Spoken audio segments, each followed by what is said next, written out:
தமிழகத்தில்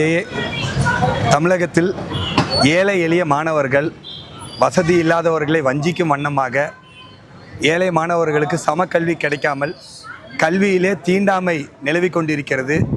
பணக்காரர்களும் வசதி படைத்தவர்களும் இன்று தனியார் பள்ளிகளிலே 3 மொழிகளையும் நல்ல வசதிகளோடு படித்து கொண்டிருக்கும் பொழுது அதே வசதிகளோடு அங்கே என்னெல்லாம் வாய்ப்புகள் கிடைக்கிறதோ அது ஏழை எளிய மாணவர்களுக்கு கிடைக்க வேண்டும் என்று மத்திய அரசு புதிய கல்விக் கொள்கையை கொண்டு வந்திருக்கிறது. அதை தடுத்து ஏழை எளிய மாணவர்களுக்கு கெடுதல் செய்து தீண்டாமை செய்து சமக்கல்வி கொடுக்காத தமிழக அரசை கண்டித்தும் இன்று இந்த பொள்ளாச்சியில் எந்த கட்சி ஏதாச்சும் ஒரு ஆர்ப்பாட்டம் செய்யணும் அப்படின்னு சொன்னால் அந்த குறிப்பிட்ட இடத்துல ஆர்ப்பாட்டம் செய்கிறதுக்கு போனால் கூட அந்த இடத்துல ஓரமாக நின்று ஜனநாயக முறைப்படி ஆர்ப்பாட்டம் செய்ய வேண்டும் என்றால் இந்த காவல்துறை அதிகாரிகள் குண்டுக்கட்டாக அடித்து உதைத்து தூக்கிட்டு போகிறாங்க. ஓரமாக நின்று மக்களுக்கு இடையூறு இல்லாமல் அனுமதி கேட்டு செய்கிற ஆர்ப்பாட்டம். அது பங்களாதேஷ் இந்துக்களுக்கு பங்களாதேஷ் அரசை கண்டித்து பண்ணக்கூடிய கடைசி ஆர்ப்பாட்டத்தில் கூட அப்படி பண்ணாங்க. ஆனால் தொடர்ந்து விளம்பரத்துக்காக இங்கே ஏதோ அநாகரிகமாக விளம்பரமாக ஏதாச்சும் ஒன்று செய்தால் கட்சியில் பொறுப்பு கிடைக்கும் என்று மிக கேவலமாக அநாகரிகமாக இந்த திமுக பொள்ளாச்சி நகரம் தொடர்ந்து செஞ்சு கொண்டு இருக்கு. இது கவர்னரை போஸ்ட்மேன் மாதிரி போஸ்ட் ஓட்டா இந்த போலீஸ் வேடிக்கை பார்த்து கொண்டு இருக்கு. நம்மளுடைய பிரதமரை வீணை வாசிக்கிறார், மணிப்பூர் எரியுது, வீணை வாசிக்கிறார்னு போஸ்ட் ஓட்டுறாங்க, வேடிக்கை பார்த்தது. நேற்று எருமை மாடுகள் எல்லாம் கொண்டு வந்து கொடும்பாவி எல்லாம் ரோட்டில் எரிக்கிறாங்க, அனுமதி இல்லாத இடத்துல எரிக்கிறாங்க, ரோட்டை மறிக்கிறாங்க. நீங்க பார்த்தீங்கன்னா ஒரு காவல்துறை அதிகாரியும் கூட தடுப்பதற்கு முயற்சியும் கூட செய்யாத காவல்துறை அதிகாரியா இந்த பொள்ளாச்சி காவல்துறை தொடர்ந்து இருந்து கொண்டிருக்கிறது.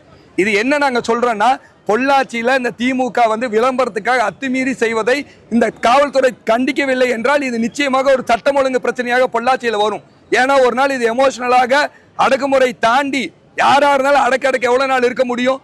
தொடர்ந்து விளம்பரத்துக்காக மிக தரந்தாழ்ந்து கீழ்த்தரமான கேவலமான அரசியல் செய்த பொள்ளாச்சி திமுக செய்வதை இது திமுக காவல்துறையாக பொள்ளாச்சியில் இருக்கக்கூடிய காவல்துறை திமுக காவல்துறையாக செயல்பட்டு கொண்டிருக்கு.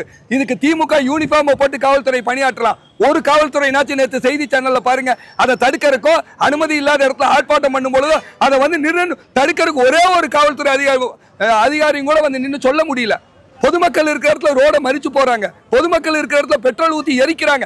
தடுக்கிறதுக்கு ஒரு காவல்துறைக்கு திராணி இருந்துச்சா? அப்ப இது தமிழ்நாடு காவல்துறையால திமுக காவல்துறை அந்த பொள்ளாச்சியில தொடர்ந்து இது போயிட்டே இருந்தா நாங்க யாராச்சும் ஒருத்தங்க வீட்டுக்கு போக வேண்டியதா இருக்கும், இல்ல ரோட்ல சண்டை நடக்கும். இது சட்டம் ஒழுங்கு பிரச்சனையாகும். இந்த சட்டம் ஒழுங்கு பிரச்சனை காரணம் என்னன்னா, பணியே செய்யாத இந்த பொள்ளாச்சி காவல்துறையினால நிச்சயமாக பொள்ளாச்சியில மிகப்பெரிய ஒரு சட்டம் ஒழுங்கு ஏற்படும். அது மாதிரி ஏழை எளிய மாணவர்களை வந்தித்து கொண்டிருக்காங்க.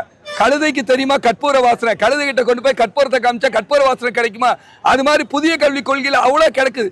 சாதாரண மாணவன் யாரும் பிடிச்சு போய் தமிழ்நாடு அரசுல ஒரே ஒரு மாணவன் கூட எனக்கு பிடிச்சு போய் தமிழ்நாடு கவர்மெண்ட் ஸ்கூல்ல படிச்சுட்டு இருக்காங்களா?